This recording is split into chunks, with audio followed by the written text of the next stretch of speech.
Welcome back to Asinine Radio, a weekly podcast where we talk about music, and, well, that's pretty much it. So, let's go!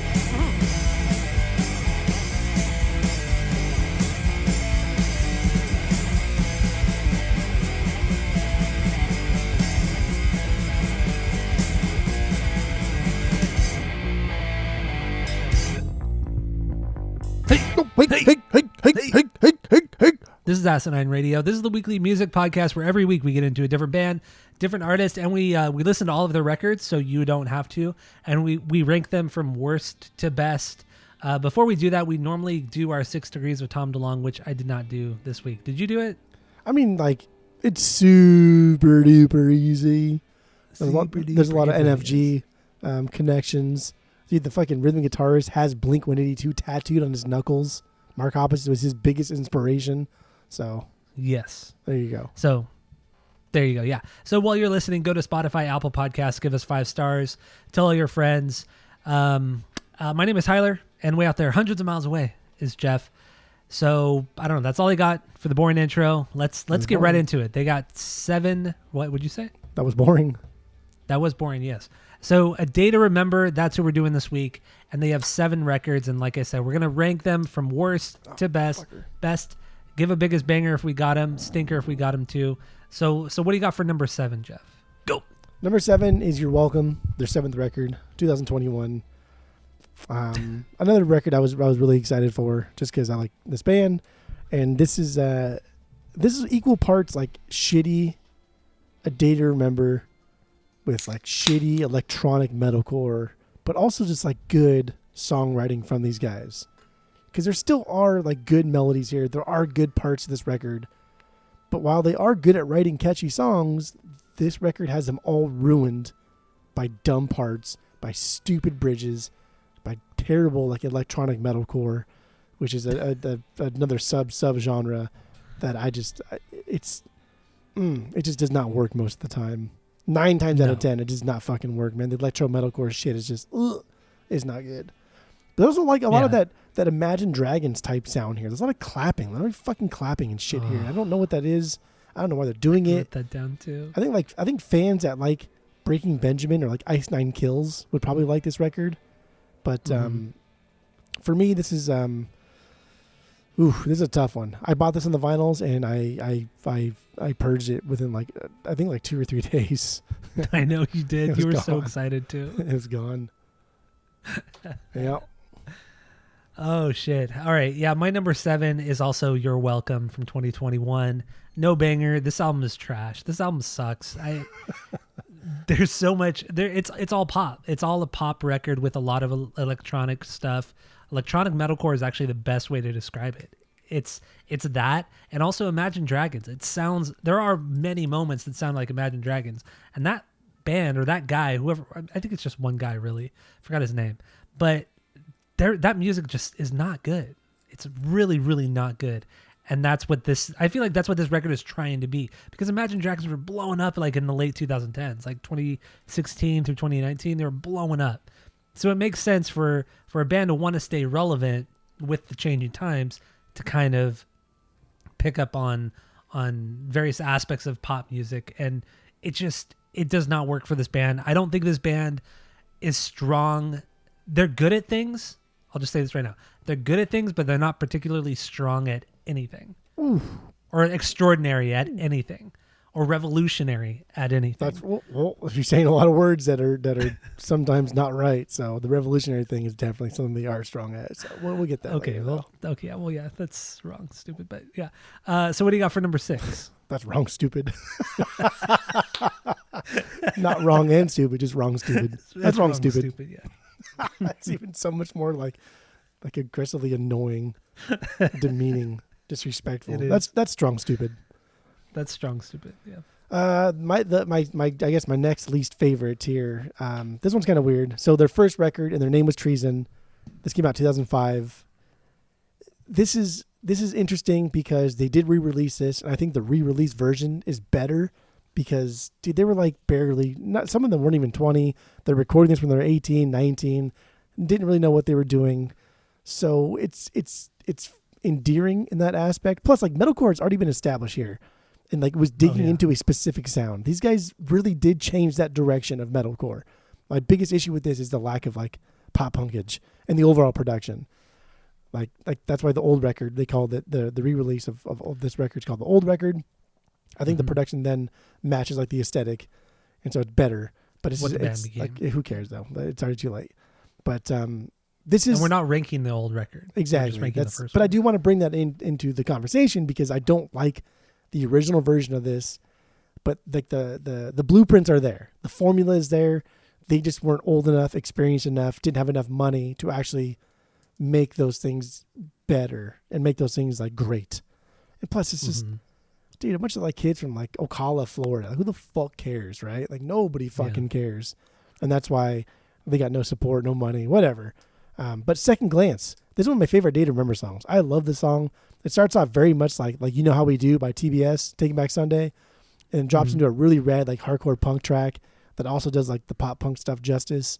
It's a fantastic, that's a top 5 Day to Remember song for me. But the record, okay. Just okay. All right. I wouldn't rank it, like any one of these records from going forward, I would not rank below a 2. Wow. That even You're Welcome? No, You're Welcome. I'd be hard pressed to rank it a 1, to be honest. Okay. I might even give it a sub 1. Okay, so from here on out, yeah, okay. From here on out, it's gone a 2. Out. 2. Well, no, from here on out, it's at least a 2. Okay, so when we say a 2 or a 1, this is all based off of our world famous 3-point rating system, where 3 is a perfect album, 2 is a good album you're going to continue to listen to, 1 is a bad album but give it a shot, and 0 is the worst thing you've ever heard. So that's the breakdown of that rating system. A lot of breakdowns tonight. They got to happen. They got to happen.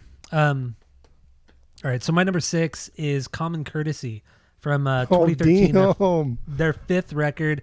This is their first record outside of Victory Records, which we'll get into, more in the rankings as well as on the main episode. But this is the first one they did post Victory Records. They self-funded it. It's a little bit longer of a record. I think the songs are bad. I got no banger on this one. It's not nearly as bad as You're Welcome. The songs are bad. They're just boring, dude. They're just straight boring. It's more in the pop rock vein.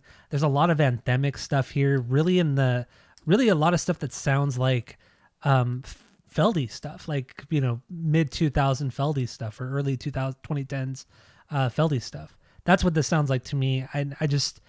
It's either bad or it's boring. It's not overtly bad like You're Welcome, but it's just absolutely forgettable. Common Courtesy, I don't care.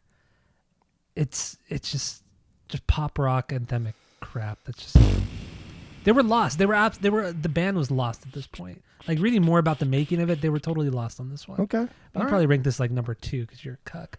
So what do you got for number 5? Number 5, Common Courtesy, their 5th record. Okay. Here's the thing with this one. There's 3 records that they do. Common Courtesy is one of them, and then just going in order of when it was released, Homesick, and then What Separates Me From You. Those 3 records, most A Day to Remember fans, you'll hear one of those 3 as their favorite, and then one of those 3 as their second favorite. But Common Courtesy is ranked high on a lot of people's lists, and I don't get it. And I do love this band, and I do love this record. I don't think there's anything wrong with this record. It's not as good as Homesick. It's just not. The songs here are just kind of like, they're too far into the mid territory.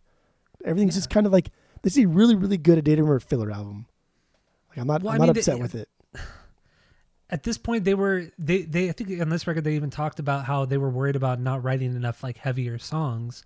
But they're like, oh well, no. And then I think Jeremy, the singer, said, oh no, there's plenty of good heavy stuff. There's good heavy stuff on here, but there really isn't. It's just, I think they were just trying to make light of a bad situation, and that's what this whole record was. The whole writing process of this record, there was a lot of like anxiety and doubt about the band and this should have been released on Victory Records. Had that decision gone a different way, this would be a Victory Records release. And so it's got to be frustrating. It's got to be hard for a band to go through like a legal battle when you don't even have any fucking money to begin with, and then like try and take on not like a major label, but a label that you perceive as a major label who have a lot more fucking money than you do, a lot more connections than you do, and try to write your next album. So that's what we get with Common Courtesy. it's not a Day to Remember album. I think it's cute. I think it has a lot of cool parts to it. Like sometimes you're the hammer, sometimes you're the nail. Fucking, that's a banger of a song. This document speaks for itself. That's just like good A Day to Remember breakdown shit right there. One of their best breakdowns they've ever done is in that one. So there are good songs to this, and this, I don't know, this whole era of this band too was just it was fun. They're putting out a lot of like B-sides and a lot of other cool shit too, and I don't know, they do that all the time. But this album's not bad. It's not bad. I did have this on the vinyls, but I got rid of it. So that makes sense. I'll say that. Makes sense. I don't have a lot of nostalgia with this record. So. All right. So that was your 5. Oh yeah. So my number 5 is Bad Vibrations, the 6th record from 2016. This one, the first half of it is pretty fucking good. It's up there with Homesick. It really is up there with Homesick. The album of the week. But then after that halfway mark, it drops in quality significantly. It's bad pop punk, a lot of alt rock, pop metal, at points almost like worship sounding music. Like worship has a very specific style to it, which I still have a hard time trying to explain, or because it's just bad. It's justified, do you realize? Like that's the worshipy part, huh? Yeah, kind of. Yeah. It's just these big soaring choruses that are just so over the top, and it's not good. But once again, the first half is solid, really good shit there. My banger is Paranoia, just because for the most part it's like the faster, more punk hardcore kind of song, throwback to earlier stuff, which they're pretty good at. They're pretty good at.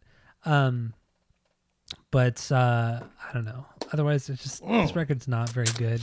I remember the first time I heard this record, you made me listen to it back when it came out, and I remember texting you saying, "Oh my god, dude, this shit's really fucking good." And what I texted you're like, you said, "Are you sure?" You're like, "Really?" I asked you, I said, "How far in are you?" And he said, "I'm on track 4." And I was like, "Yeah, just wait." Sure as shit, yeah. Like literally at the halfway point, it just drops off so much. It really does. I've never heard a record do it like this. It's crazy. So yeah, Bad Vibrations is my number 5. What do you got for number 4? Bad Vibrations. For those who have heart. Their second record, 2007. This one's cool. I like this one because it shows you what I think they'll perfect on Homesick. They try and do acoustic stuffs here. Like the songwriting crosses between like metalcore and pop punk, but doesn't quite marry them as perfectly as they do on Homesick. This record is good to like really good. It's not great, but it's good to really good. And I do enjoy it. It's also fun to note that dude, like, come on. I guess we'll talk about that when we talk about A Day to Remember and just how nobody was doing this kind of fucking thing back then. But the plot to blow up the plot to bomb the Panhandle. Jesus. That was a tough one. The plot to bomb the Panhandle. That's it, right. That's my banger. Yeah. Has a cool intro riff, and then Jeremy gets into the aggressive pop punk vocal thing, and I like that contrast. And again, like this is Homesick light. Homesick light. Okay. Oh, you like. All right, my number 4 is And Their Name Was Treason, their first record from 2005. This one, it has the rawness, it has the more like early 2000s metalcore sound, which I think, out of all metalcore, early 2000s is probably the best. Late 90s, early 2000s, but nostalgia plays a huge factor in that. But yeah, these guys were young, like you mentioned before. They kind of didn't know what they were doing, but that's what gives this record heart. Like it gives it a sense of just like carefreeness. Is that a way to describe it? I don't know. I think just carefree would be carefree. Yeah, that's what this is. It's a fun record, and like you said, yeah, they re-recorded it in 2008. They were kind of forced to do it by Victory Records, and they recorded everything in 2 days. They re-recorded the whole record in 2 days to cover the contract obligation, except for the vocals. The vocals, I think they used some of the original vocals from the first record for the re-record. I don't remember exactly, but either way, yeah, this is my number 4. My banger is 1958. Has that Boondock Saints intro, which is very of the early 2000s metalcore, and late 90s too. Every fucking band had at least 2 or 3 songs, especially Boondock Saints too, right? Bleeding through, dude. Boondock Saints. Bleeding through, 18 Visions, like it's, yeah. Yeah, every band had that shit. Got it. It's so You're not it's so metalcore funny unless you how have a Boondock Saints intro. seriously, man, that was so prevalent in the scene back then. It's crazy stupid. But 1958, just a really good heavy metalcore song. I actually did go back and listen. I listened to the first 3 records twice, or I listened to the first 2 records twice, and then I listened to Homesick 4 times this week, or over the last 2 weeks, I should say.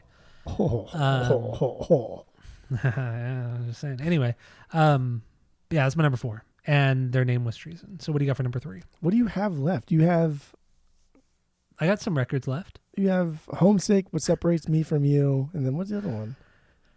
I don't know. So what do you got for number for 3? those who have heart, yeah, who cares? Number 3, Bad Vibrations. Bad Vibrations. I would say, okay, so This is so high. we're gonna get we'll get into it here. I will say that probably at Reassembled is when this takes like a drastic turn, and you're right. It was like the first listen for me. I was blown away. I was fucking blown away. How do you go off of like the title track, Bad Vibrations, Paranoia? Those are certified fucking bangers. Like Yeah, those are are good songs. those are beyond bangers. They're so goddamn good. They're amazing. But then you get to like you probably hated like We Got This or Justified. Like those are I don't remember the titles. like those are some of the songs. Just like what the fuck is this? But there's still some cool stuff like there. Like I get it, it's too anthemic overall, and I get like it's passable, but it's a cool record to showcase them, kind of like straying somewhat from the path that they've helped pave, and venture into like the post-hardcore and like you said, alternative sound, and like not many vocalists can pull off the wide variety that Jeremy does here. Okay, like Jeremy, just straight up, right? He does like highly like anthemic, like high pitched noises. And then in the same song, in the same verse, he will do growls. Don't care if it works or not, but I'm just saying, like, to take that even chance, 6 albums deep, I give a little respect to that.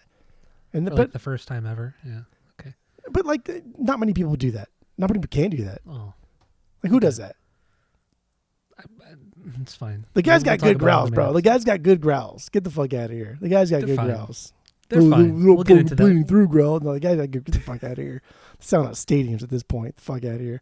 But yeah, this is Does it's it make them better? it objectively Okay. does make them fucking better. Yes. Oh God. Okay. Yes, Okay. in every category possible, this band is 100% better than Bleeding Through in You every are fucking way. So In every way, stupid. this band is You are better than Bleeding so Through. Dumb. This band is better than 18 Visions. This band is better than Avenged Sevenfold. Fuck, Better than man. Atreyu too. Butt kisses. That's where you draw the line. Butt kisses is tough. Butt kisses is tough because like these guys like to tray you, dude. Like Jeremy fucking loves No, to I tray know. you. Like it's the Yeah. same. Just not nearly as good. I feel like Larry David over here. Also, I finished my coffee thing here, so I feel like it all. Oh, so you're a little- it's all coming into me now. Coming into me. That makes Oh sense. God. Yeah, it's weird. Now That's that's a even little- even more aggressively weird. Yeah. It's hitting the me. more I you guess, think about it right now. Yeah. Um, Okay. Yeah. Keep but it up. it's Keep cool. digging yourself deeper. The biggest I don't know the biggest thing that this band needs, and if you I don't know if you like read about this guy or realize he left at some point, but Tom Denny, the guitarist, Mhm. like he helped write so much of their early shit, and the guy's a fucking mastermind at like just crafting cool songs and just writing cool lead parts under, over, around. Like he just knows how to write a cool song, and he's gone here, but he helped write the song "Forgive and Forget," and I do like that song. It's like my dark horse favorite. I think Jeremy's vocals on the song are great. Forgive and forget, strike me down. But anyway, You sound just like him. dude, like some of the stuff, even one of my bangers too. Is, I mean, obviously these are all bangers on the Homesick record, but dude, like if it means a lot to you, like holy shit, I get it. Fuck, that guy's annoying, but Bad Vibrations holds like super sick nostalgia for me, and I when it came out, I visited New Orleans for the first time, and the place we stayed at was called the Degas House, which is like an old, I guess it was like an old painter or some shit, and it was like a French painter. And that's where he stayed in New Orleans in like the 1600s, 1700s. I don't know. They refurbished his whole house and made it like an Airbnb, but an actual hotel. And that's where we You talking stayed. about Charles de Gaulle? No. Degas, like Degas. Okay, yeah. Because Charles de Gaulle was like French, like president or something. No, this is a different French person. But anyway, like staying at this place and like my first time in New Orleans, and it was really cool. And I remember sitting on the balcony, and it was like me, Renee, fucking friend of the pod Sloan, and then friend of the pod Palmer came and met up with us. And it was like pouring rain. There's like a thunderstorm going on, and we were just sitting on the porch, like on the second balcony, just like drinking beers, not really saying anything, just kind of like enjoying the rainstorm, and like Bad Vibrations were playing in the background. So no matter what, this will always hold a special place in my heart because that was a cool experience, and I love New Orleans. I love that city, and so that's why this is so high. But I do get why people would place this lower, and if it wasn't for that experience, I would place this lower.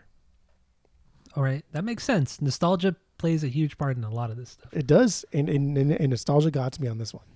If it wasn't for that, you also saw A Day to Remember when they opened up for Blink during the California tour, right? Yeah, we saw them in San Diego. Going back to San Diego. So fun. Yeah, we went to that show, dude, and then like, because I think it was All American Rejects, A Day to Remember, and then Blink, and I was like, I don't give a fuck about All American Rejects. Let's go get beers. And so we're standing in line to get beers. And I remember, like, as I'm paying for it, I hear him go, duh, duh, duh, duh, duh, duh. Oh, my God. It's so annoying. I like, snatched that shit out of that bartender's hand and fucking ran to the pit. Because we got pit tickets, of course, because we're old and have a little more disposable income now. And so, like, I swear to you, I, like, snatched that beer out of that bartender's hand. I left Renee there. I fucking bolted to the pit. Like, I'm not going to miss this song. Not going to happen. Read my lips. Not going to happen. Oh my god, so good. That's a cool experience, though. That's so a cool good. experience. Yeah, Bad Vibrations number 3. I had this on the vinyls. Oh, really? I have my top 3.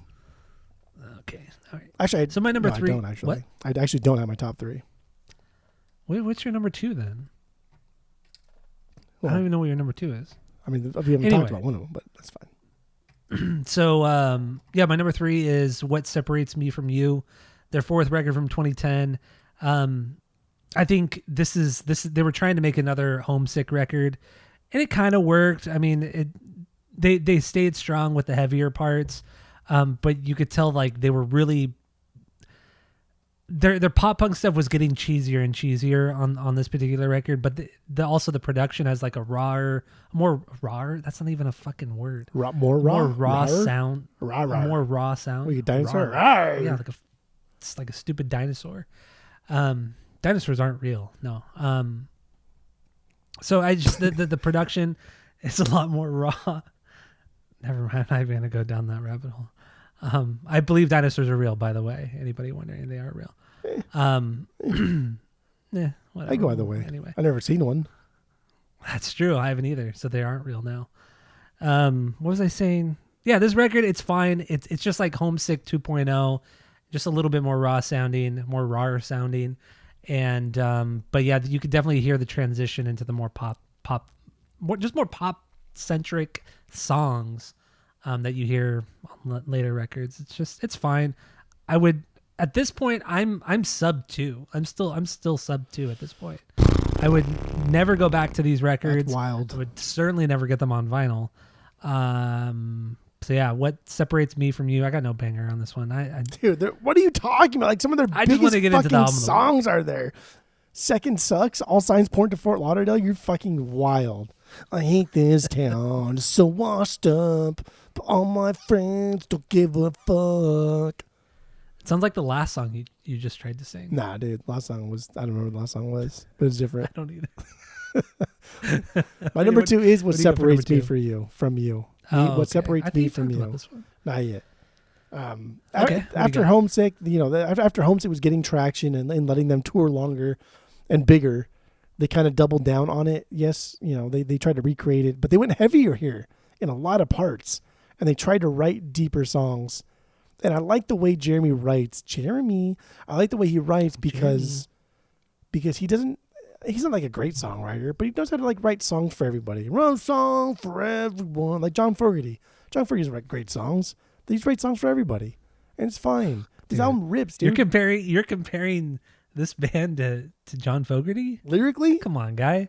Well, okay, lyrically, Okay, yeah, lyrically, yeah, Jeremy is not the greatest lyricist. by any That's means. like literally what John Fogerty, one of his songs, wrote a song for everyone. Like this, you write boring Okay. fucking songs. Well, I thought you just meant like songs in general because John Fogerty is an incredible songwriter. I mean, or John was. Fogerty is one of the greatest songwriters of all time. It's just, Yeah, that's what I thought you meant. no, but no, lyrics, just okay, I get it. lyrically, Okay. there's nothing really deep here. It's just they're for everybody. Everybody can enjoy these, but like they did go really, really heavy in some parts, and some of the stuff that they did here is heavier than anything they've ever done. And this album it shows them at their most aggressive, but overall, it really just is like, I don't want to say Homesick B-sides, even though like a couple of these songs were supposed to be written for Homesick, but they just transferred to here. But like, god damn, this record is really, really, really fucking good. Again, Second Sucks. Like, this is just one of the better metalcore songs. This is one of the best metalcore songs, like, around. Like of any band. I don't remember the song. Any band. I don't remember the song. Any band. I'll put it in the notes again. That way I can remind you to listen to it tomorrow. Okay, Hold on. but you won't Second. remember. So So that's I'm fine. typing it for I know you're Tyler. typing it, but you're still not going to remember and remind me. Best metalcore song? 3 question marks. That's a big question right there. Yeah, because I'm irritated. So, and then all signs point to Fort Lauderdale. They like this is, again, do they write songs about like, oh, I'm tired of being at home, I want to go on the road, like that? But that's, who cares? That's fine, right? Like, how many times do we Yeah. hear fucking songs about like people like falling in love with a girl, fell in love with the girl, and yeah, who cares? It's fine. It's cute. That's what they do best. What song were you just singing? That was the Hives. Oh, I don't know. I No, didn't know. wait. I thought you were gonna No, sing that was White Rock Stripes. Show. That was White Stripes. Oh, okay. Fell in love with the All right. girl and sent her to the best repeating now. Na, na, na, na, Oh, okay, na, okay. na, Now I na, know what song you're na, singing. na. Yeah, I'm a pretty good singer. You are the best. I always feel like Yes. whenever I goofy sing like this, I always feel like this is exactly how I sound when I do karaoke. Oh, and the songs that I sing karaoke require you to be like at least a halfway decent singer, and I'm not. And it's funny. You sing everything in a pop punk voice. Everything, no matter what it is. From the Who, when we did the Who a few weeks ago, to this, like everything is a pop punk sound. It's true. You got to. It's true. It's Because true, you too. don't have to be a good singer to be a pop punk singer. That is also true. Yes. But yeah, I I know. don't know. This record That's why I said this it. record is damn good. I like this record a lot. They're still putting out bangers, 4 records deep, and man, these guys just had no help from anybody. Well, okay, yeah. They Oh, didn't. okay. They got help from fucking Chad from NFG because he was like, "Holy fuck, you guys are really good." And Adam from Killswitch, but we'll get into that. But that was a mixing stage. That wasn't production at all. That was just mixing, and that was just because like word of mouth. Like the metalcore kids were like, "Holy fuck, these guys are playing metalcore better than most metalcore bands," and they're not a metalcore band. What do you mean? Oh God, that's exactly how it happened. Adam had nothing to do with the production. It was strictly mixing. No, I know, Adam. I know. But, I mean, we'll get into that when we get into Homesick. I want to make sure we have enough to talk about on the main episode. Bro, we have so much to talk about. Victory, fucking self-help fest, fucking Jeremy alone. Are you kidding me right now? You joking my ass? All right, so my number 2 is For Those Who Have Heart, second record from That's what I'm 2007. talking about, baby. Fucking Homesick number 1. Just one fucking talking. See, now This I'm is excited all just over again. Clearly a more refined version of the first record, way tighter. Vocals and melodies are significantly better. The parts that are heavy are way heavier and more brutal than the first record. The first record did it well, but I mean they really stepped it up because they had experience under the belt. They had played more shows. They had gotten some recognition from that first record. So this record really shows that. My banger is The Plot to Bomb the Panhandle. Dude, It's so faster, good. It's heavier. I honestly thought Bert from The Used was on this song. Like the first 2 records from this band, he sounds a lot like Bert from The Used. And then, as the band kind of progresses, like the later records, he sounds a lot like, there's a lot of Taking Back Sunday, ton of Taking Back Sunday.